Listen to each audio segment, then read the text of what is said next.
All right, so moving on from nervous tissue, and this lecture is going to focus on neurophysiology. And neurophysiology is just the physiology of the nervous system, so how the nervous system works. Now, one of the main functions of the nervous system is to transmit sensory information from receptors to the central nervous system, and then transmit motor information from the central nervous system back out to the effectors. And the way that the nervous system does that is via an electrical impulse that we call an action potential. So we have 8 learning objectives to cover today, which may seem like a lot, but every single one of them relates to how an action potential works. So to start off, we need to understand the electricity in the body. So before we begin to talk about electricity, I just want to bring you back to this image. So this image of the levels of organisation or the levels of complexity within the human body. Now, we've looked at this image before in both our cells lecture and our lecture about connective tissue, but today we're going to focus on the very first level, or the most basic level of organisation within our body, which is our chemical level. So our chemical level is made up of atoms, which are the smallest units of matter, and also our molecules. And molecules are just 2 or more atoms joined together. So the way that we create an electrical impulse in the human body is through the movement of ions. Ions are simply an atom that has a positive or a negative electrical charge. So I'm not going to go into the chemistry of the ions because that's not needed in this unit, but I simply want you to understand that ions have either a positive or a negative charge. Ions that you may be familiar with, or if you're not familiar with, you definitely will be by the end of the semester, are calcium, which is denoted by the chemical symbol Ca2+, sodium, which is Na+, and potassium, which is K+. Now, the letters in each of those names simply represent the first letter or the first 2 letters of that name, either in English or Latin. So, for example, Ca for calcium. Sodium in Latin is natrium, so hence the Na. And the superscript, or the little number and charge, simply relates to the charge of the ion. So this is either going to be positive or it's going to be negative.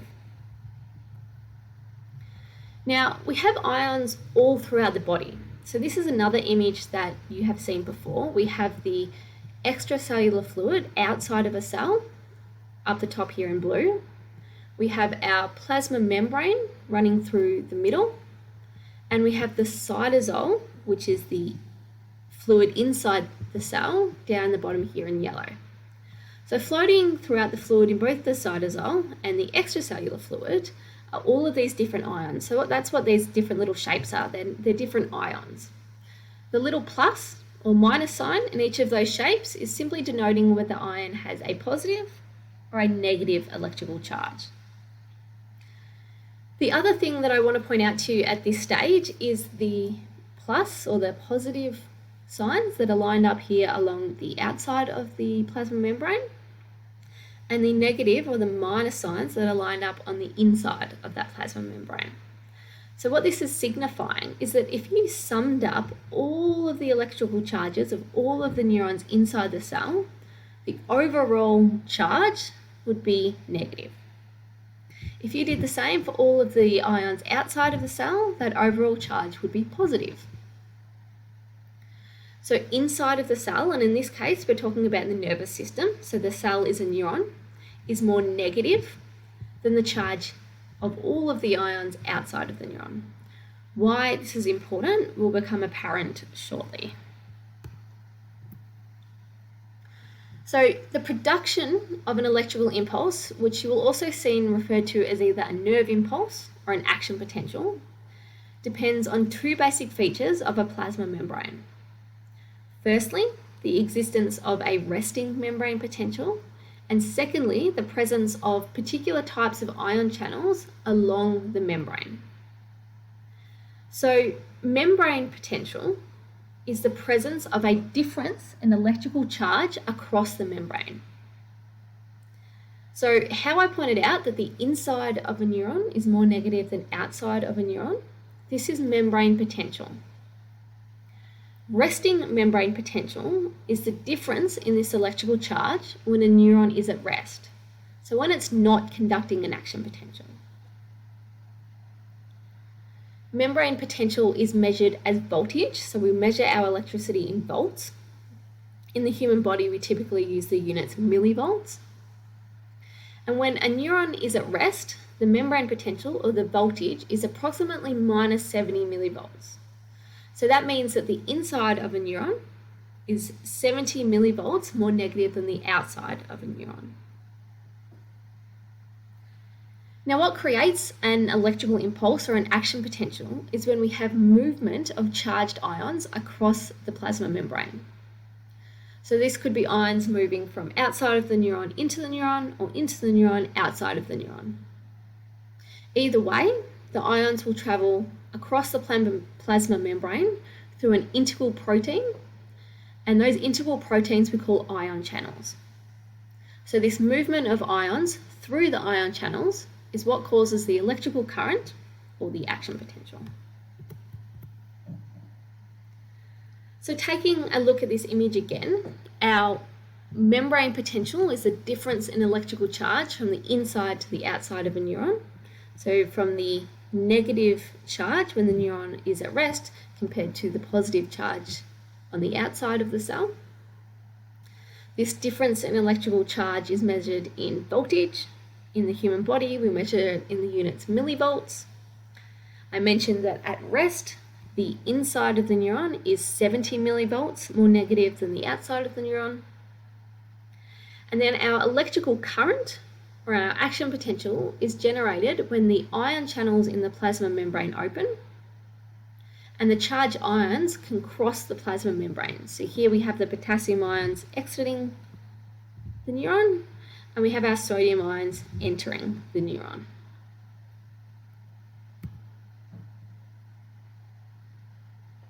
So we've established that an action potential is generated when we have the movement of ions across the plasma membrane.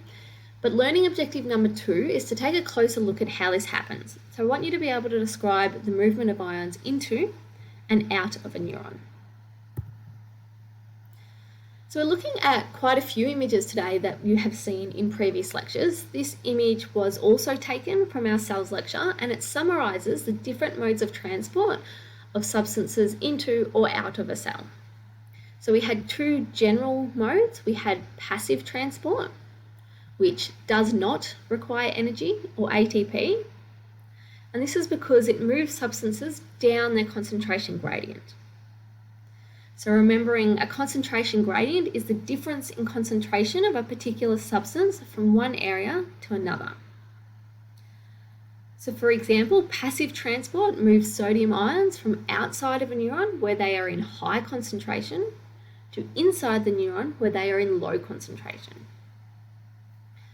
Active transport moves substances against their concentration gradient, and for this reason it requires energy. So it could be moving a substance from an area of high concentration to another area of high concentration, or an area of low concentration to another area of low concentration. This is not the natural movement of substances, of ions. Ions will typically want to diffuse or spread out over time, and because it's moving against its natural movement, this is why it requires energy. So looking at the specific types of passive and active transport, we have simple diffusion, which is where a small substance can diffuse straight through the plasma membrane. And we have facilitated diffusion, where a substance will diffuse through something like an ion channel. So the ion channel acts a little bit like a tunnel through the plasma membrane, but the substances still move down their concentration gradient when that ion channel is open. We then have active transport, which requires energy, and it usually comes in the form of something like a pump. So it pumps substances across the membrane against the concentration gradient.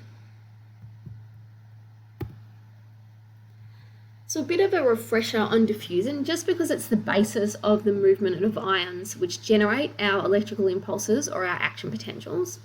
So diffusion is the movement of particles from an area of high concentration to an area of low concentration. An area of high concentration is somewhere where there is lots of that particular substance. So for example, on the left here, we have lots of blue dots in a small amount of space. An area of low concentration where there is much fewer of that particular substance. So over here, those blue dots are nice and spread out and there's lots of space in between.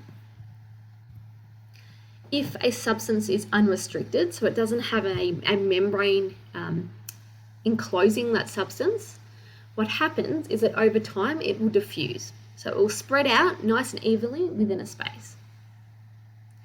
So in the case of ions moving across a membrane to generate an action potential, the ion channels will open, and via this facilitated diffusion, the ions will diffuse through the ion channel down their concentration gradient in an attempt to spread themselves out nice and evenly between the inside and the outside of that neuron. So there are a few different types of ion channels that are found throughout the body, and particularly within the plasma membrane of a neuron, that are important for the generation of an action potential. So we're going to go over those now. The first type of ion channel that we're going to look at is called a leak channel. And leak channels randomly alternate between being open and being closed. When an ion channel is open, the substance, the particular ion that it's specific to, can move down its concentration gradient. When an ion channel is closed, it obviously can't. Along the plasma membrane of a neuron, we have both potassium and sodium leak channels. So only the ions that that ion channel is specific to will be able to move through that ion channel. The next type of ion channel is a ligand-gated channel, and a ligand is a chemical. So a ligand-gated channel will open in response to the binding of a ligand or a chemical stimulus. So that could be a neurotransmitter binding to the ion channel, it could be a hormone, it could even be the binding of a particular ion. So you can see that here we have a ligand, let's say it's a neurotransmitter, we've got acetylcholine here, it binds to the ion channel, that causes that ion channel to open, and now those substances can move down their concentration gradient through that channel.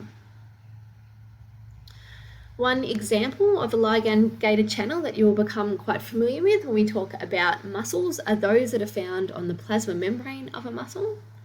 So when a neuron releases the neurotransmitter acetylcholine, it diffuses across the synaptic cleft to the muscle membrane.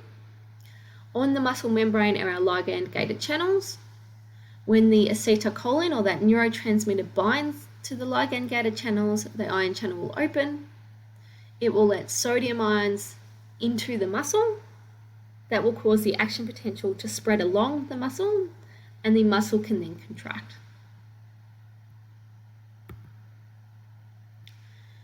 Mechanically gated ion channels open in response to mechanical stimulation. So mechanical stimulation could be in the form of vibration, such as sound waves in the ear.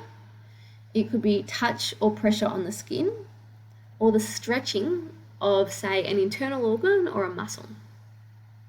The force of the mechanical stimulation will distort that ion channel from its resting position, opening the gate. So here we have a mechanically gated ion channel, the gate is shut. Something puts pressure to this region along the membrane here. That distortion or the mechanical stimulation causes that gate to open, and now the ions that this channel is specific to can move down the concentration gradient. Examples of mechanically gated ion channels are those found in the auditory and receptors for equilibrium within the inner ear. The receptors that monitor the internal stretching of organs, such as those within the gastrointestinal tract, and in touch and pressure receptors in the skin. Lastly, and most importantly for an action potential, we have our voltage-gated ion channels, which by now I'm sure you can guess open in response to a change in voltage or a change in membrane potential. Voltage-gated ion channels participate in the generation and conduction of action potentials in the axons of all of our neurons. So in all of our neurons, we have voltage-gated sodium channels and we have voltage-gated potassium channels. Now, just because things aren't ever straightforward and nice and easy, with a particular type of voltage-gated ion channels, our sodium voltage-gated ion channels, they actually have 3 different states that they can be found in. So most ion channels will either be open or they'll be closed. When an ion channel is open, ions can move through that channel. When an ion channel is closed, ions can't. Our voltage-gated sodium channels, as I said, have 3 different states. They can be open. That says closed. They can be closed, they can be open, or they can be inactivated. So when they are closed, no sodium can move through that channel, but they are capable of opening. So when the voltage or the membrane potential reaches a particular threshold, they can be opened. When a voltage-gated sodium channel is already open, sodium ions can move down the concentration gradient across that plasma membrane.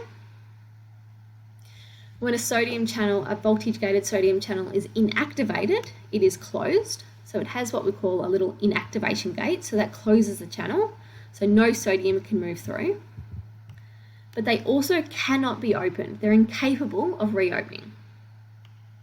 So even if the membrane potential or the voltage changes enough to usually open the voltage-gated sodium channel, when a voltage-gated sodium channel is inactivated, they cannot be reopened. Now, these types of channels are important for conducting an action potential in one direction only. So from the dendrites, the axon hillock, down the axons to the axon terminal. And we'll come back to these ion channels when we talk about propagation and we talk about refractory periods during an action potential. So we also briefly have to talk about one particular type of active transport when we're thinking about an action potential, and that is our sodium and potassium pump. So our sodium and potassium pump moves sodium and potassium against their concentration gradient in an attempt to restore resting membrane potential. So how this works, if we start here at number 1, typically outside of the cell in the extracellular fluid, we have high levels of sodium, low levels of potassium. In the cytosol inside a neuron, we have low levels of sodium, high levels of potassium. To begin with, our sodium-potassium pump looks like this, and it takes 3 sodium ions from inside the neuron. When these 3 sodium ions bind to that pump, it causes the breakdown of ATP, which remember is our energy, into adenosine diphosphate or ADP and a leftover phosphate ion.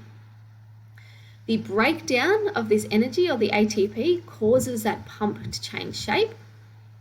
It's now facing the external of the neuron and it can spit out those 3 sodium ions into the extracellular fluid. In this position, so facing the extracellular fluid, 2 potassium ions can now bind to that sodium-potassium pump. This triggers the release of that extra phosphate ion. The release of that phosphate ion causes the sodium-potassium pump to revert back to its normal shape. Those 2 potassium ions can be released back into the cytoplasm or the cytosol, and that process can start again. So for this, I want you to remember that it's an active form of transport because it requires energy, and then it moves substances against their concentration gradient. I also want you to remember that sodium-potassium pumps are active when we're trying to restore resting membrane potential after an action potential. So now that we know an action potential is created by the movement of ions across the plasma membrane, we know the different channels that they can move through the membrane via. I now want you to be able to list and describe the different phases of an action potential. So an action potential is a rapid depolarization and repolarization of the plasma membrane. It's basically just a quick change in membrane potential. We can measure this change in membrane potential in volts or in millivolts. And when we do, it looks something like this. So if we were to graph that change in membrane potential over time, this is what an action potential would look like. Now to begin with, I'm going to really briefly walk you through each phase of an action potential. I'm going to do that on this slide here. But please just sit and listen. There's no need to take notes. We will go over each phase individually in the subsequent slides. So an action potential begins at resting membrane potential. We've established that when a neuron is at rest, the inside of the neuron is more negative than outside of the neuron. And that's to the tune of about minus 70 millivolts. So that's what you can see here. At resting membrane potential, the inside of the neuron is about 70 millivolts more negative than outside of the neuron. The next part of this figure that I want to point out to you is this purple dashed line here. And this line is what we call threshold. So an action potential is an all or none principle. What that means is if our membrane potential changes to anything below this threshold, an action potential will not occur. So even if it's 1 millivolt below this threshold, an action potential will not occur. And this has something to do with the opening of our voltage-gated ion channels, that once they reach the threshold, they will open. Once the threshold has been reached, so once that membrane potential has reached threshold, then the rest of an action potential will occur. So either all of the action potential will occur or none of it. The next phase of an action potential is called depolarization. And depolarization occurs when that membrane potential reaches threshold. This causes our voltage-gated sodium channels to open, and positively charged sodium ions can enter into the neuron. So this causes the inside of the neuron to become more positive because we've got more of those positively charged sodium ions. And you can see that reflected here in that membrane potential. So it's becoming more and more positive as more sodium ions enter into the neuron. The next phase is repolarization, and repolarization occurs when voltage-gated potassium channels open. So our voltage-gated potassium channels are slightly slower to open than the sodium channels. When they do open, our positively charged potassium ions will exit the neuron down their concentration gradient, making the inside of the neuron more and more negative. And again, you can see that reflected in the membrane potential here. Now, these voltage-gated potassium channels are not only slow to open, but they are also slow to shut. And so they will remain open for a bit more of a prolonged period of time, with the potassium ions leaving the neuron until that membrane potential actually dips below that resting potential. And this period here is what we call hyperpolarization. Lastly, our potassium channels will close and potassium stops leaving the neuron. And then in this portion here, our sodium and our potassium pumps kick into gear, taking sodium from inside the neuron and putting it back outside, and the potassium from outside putting it back into the neuron. And this helps us restore that resting membrane potential that allows this whole process to start again. So looking at each of those phases one at a time, and what I would like you to remember for each phase is what it's called, the order of the phase, so making sure that you can describe each phase in order, what happens to the membrane potential, and the movement of ions that causes that change in membrane potential. So we start with our resting membrane potential. This is when the neuron is at rest and the voltage-gated sodium and potassium channels are closed. So there's very little movement of ions into or out of the neuron. When a neuron is at rest, the membrane potential is sitting at that roughly minus 70 millivolts, meaning that the inside of the neuron is 70 millivolts more negative than the outside of the neuron. The next phase is depolarization. So this is when the membrane potential reaches threshold and voltage-gated sodium channels open, letting the positively charged sodium ions into the neuron. Membrane potential reaches threshold through what we call graded potentials. So these are just little changes in membrane potential that can either inch our membrane potential closer or further away from threshold. Graded potentials will occur through opening of other different types of ion channels. So for example, our mechanically gated ion channels or our ligand gated ion channels. Our next phase is repolarization. So during repolarization, our voltage-gated sodium channels have moved from being open to being inactivated. So remember, that means that no sodium can pass through them and they cannot be reopened even if that membrane potential exceeds threshold. At the same time, our voltage-gated potassium channels are now beginning to open here. Remembering these channels take a little bit longer to open and shut than our voltage-gated sodium channels. When these voltage-gated potassium channels are open, our positively charged potassium ions move down their concentration gradient and they move from the inside of the neuron to the outside of the neuron.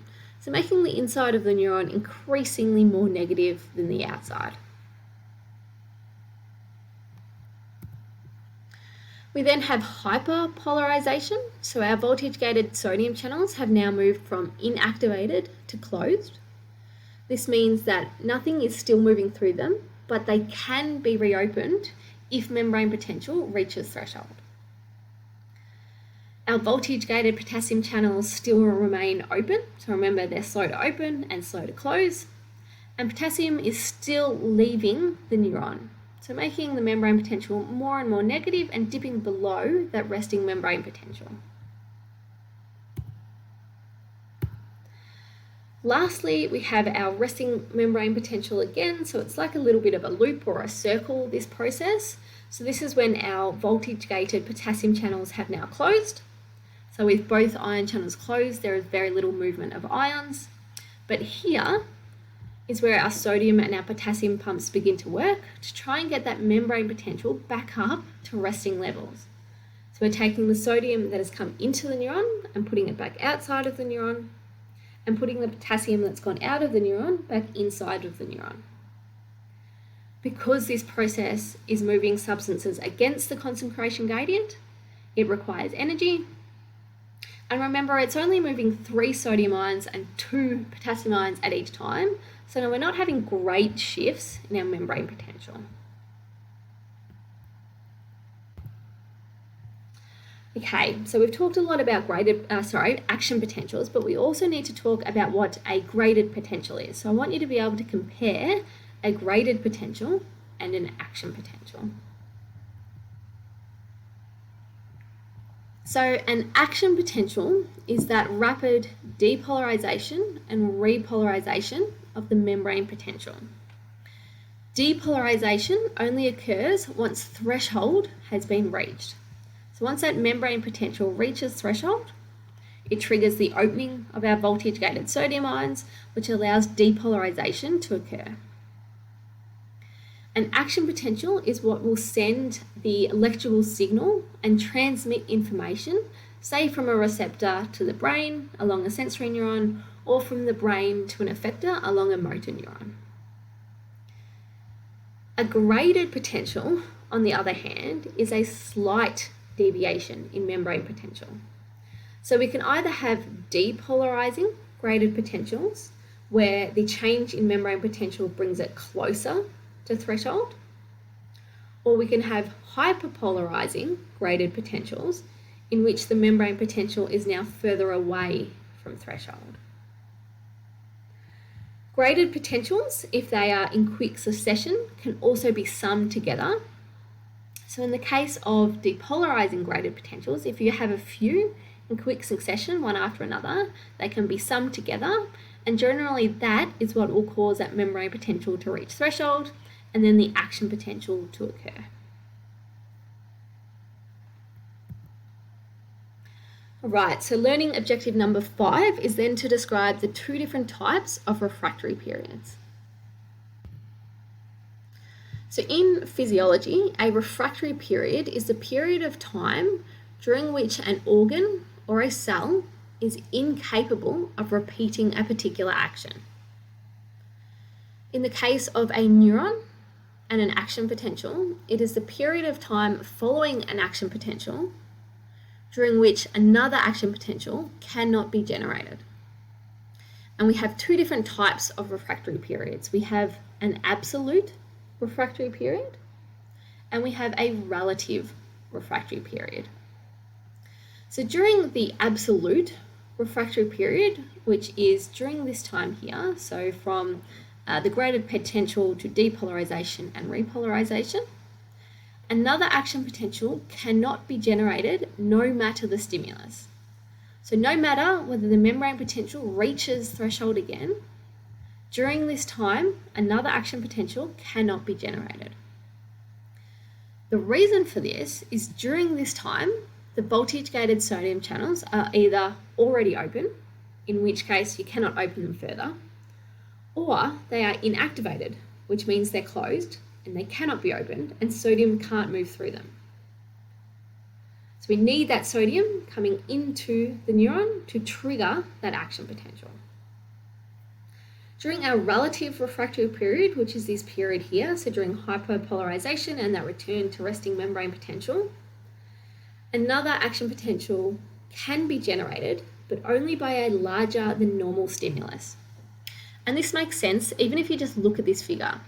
So if you take resting membrane potential here, when a neuron is at rest, it only has to take membrane potential from, say, minus 70 millivolts to minus 55 millivolts. So graded potential only has to be quite small to hit that threshold. During hyperpolarization, that membrane potential is much further away from threshold. So we need a bigger stimulus, a bigger depolarizing graded potential to actually hit that threshold and trigger the opening of those voltage-gated sodium channels. Now, the purpose of having a refractory period is so that a neuron is not continually stimulated. If our neurons were continually propagating action potentials, we would eventually run out of sodium outside the neuron and potassium inside the neuron. Why refractory periods are also really important is so that an action potential will move or propagate in one direction only. So from the cell body down to the axon terminal. And that is what we're going to cover in the next learning objective. So learning objective number 6 is to compare continuous and saltatory propagation. So the way that an action potential moves from the dendrites of a neuron through the cell body to the axon hillock, along the axon and towards the axon terminals is called propagation. And action potentials can only propagate in one direction. And this is good because we want information being transmitted in one direction only. We want sensory information only going from our receptors along the sensory neurons to the brain, and then our motor information only going from the brain along our motor neurons to an effector. We don't want to mix that up. So if we think about this line here as being the axon of a neuron, an action potential starts generating at the very top or the very start of that axon. So a stimulus has caused that membrane potential to reach threshold. It's triggered the opening of our voltage-gated sodium channels, and sodium is now rushing into the cell. In the next image, after our voltage-gated sodium channels open, we then have our voltage-gated potassium channels opening, and now potassium is leaving the neuron. What I wanted to point out though is when our voltage-gated sodium channels open and the sodium rushes into the cell, our sodium will go left and our sodium will go right. So it's changing the membrane potential here and also here. So theoretically, both here and here would have our voltage-gated sodium channels opening and more sodium coming into the cell, potentially moving the action potential in this direction and in this direction. However, an action potential will only move in one direction, so it will only go along down the neuron, and this is because of that refractory period. So remember, after a sodium channel has been opened, it becomes inactivated. So during the time where our potassium channels are open and potassium is leaving the cell, our voltage-gated sodium channels are now inactivated. So during this time, no matter the change in membrane potential, so no matter that we have positively charged sodium ions entering the axon here, no matter what this membrane potential does, it will not reopen our voltage-gated sodium channels. And this is our refractory period here, our absolute refractory period. What that means is that only downwind or down towards the axon terminals of that axon will that action potential actually propagate. So I like to think of this process a bit like a Mexican wave or a bit like knocking over dominoes in a line. It can only move in one direction, and one section of an axon can only have that voltage-gated sodium channels opening and sodium rushing into the cell before that next section of axon can. So there are two different types of ways that an action potential can propagate along a neuron. We have continuous propagation, which is what we'll talk about first, and then we have saltatory propagation. So in continuous propagation, the process works exactly the same as the image of the axon that I just showed you. So one part of the axon will be stimulated, the membrane will reach threshold, the voltage-gated sodium channels open, sodium moves into the neuron, and the influx of the sodium ions causes the membrane potential to change in the next segment of the axon.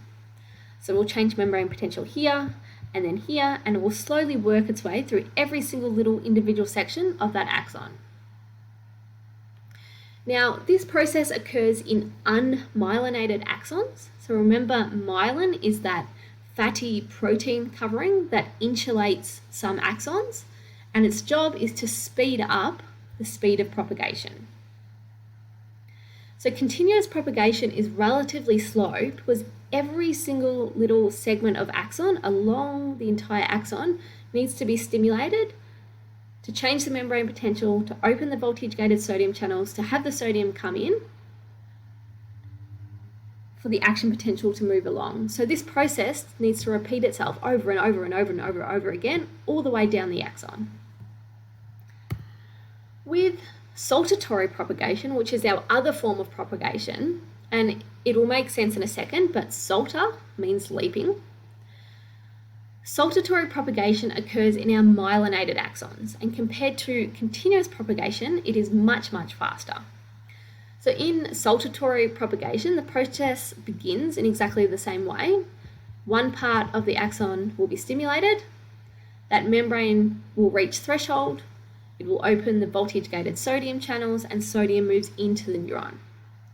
But instead of the sodium rushing into that axon and changing the membrane potential of the little section of axon just next door, because of this myelin that wraps around the axon, it can skip or leap that entire section until it reaches that next node of Ranvier. So remember, our nodes of Ranvier are the little sections in between the myelin.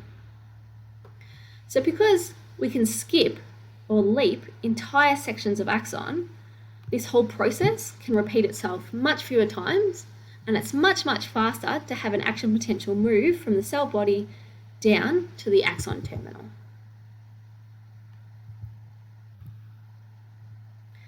Now, our second last learning objective is to describe the different types of synapses. And a synapse is a site of transmission of an electrical impulse or an action potential between two neurons, or between, say, a neuron and an effector.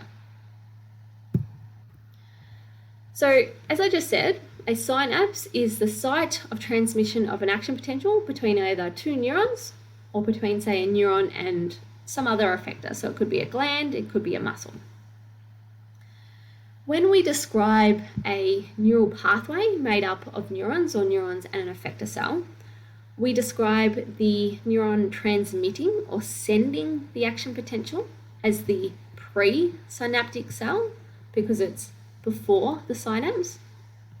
And we describe the neuron or the cell that is receiving that action potential as the postsynaptic cell, because it's post, or it's after the synapse. It's important to note that although a synapse and the connection between a presynaptic and a postsynaptic cell is very, very close, these two cells don't actually touch. There is a very small gap separating them. Now, there are two different kinds of synapses that we can find throughout the body. The first is an electrical synapse. So at an electrical synapse, action potentials conduct directly through the plasma membrane of adjacent neurons, or say neurons in a muscle, through structures called gap junctions. Each gap junction contains 100 or so tubular kind of tunnel-like connexons, which connect the cytosol of the two cells directly. So for example, here we have the membrane of the presynaptic neuron. Here we have the membrane of the postsynaptic neuron. So this is sending the action potential, this one's receiving the action potential. This little gap here is our synapse. So see, the neurons aren't actually touching. And this is what we call a gap junction. We have these connexons, which are kind of like ion channels or little tunnels that connect the cytosol of the presynaptic neuron and the postsynaptic neuron. So the sodium ions that have rushed into the presynaptic neuron can transfer directly into the cytosol of the postsynaptic neuron, and that action potential can then continue down that postsynaptic cell. Now, electrical synapses have two main advantages over other types of synapses. Because the action potential conducts directly through these gap junctions, electrical synapses transmit action potentials very quickly. Electrical synapses can also synchronize or coordinate the transmission of action potentials very precisely. So this is important, say, in the heart, where we really need to precisely coordinate the contraction of each of the chambers of the heart to make sure that blood flows through the heart and out into the body.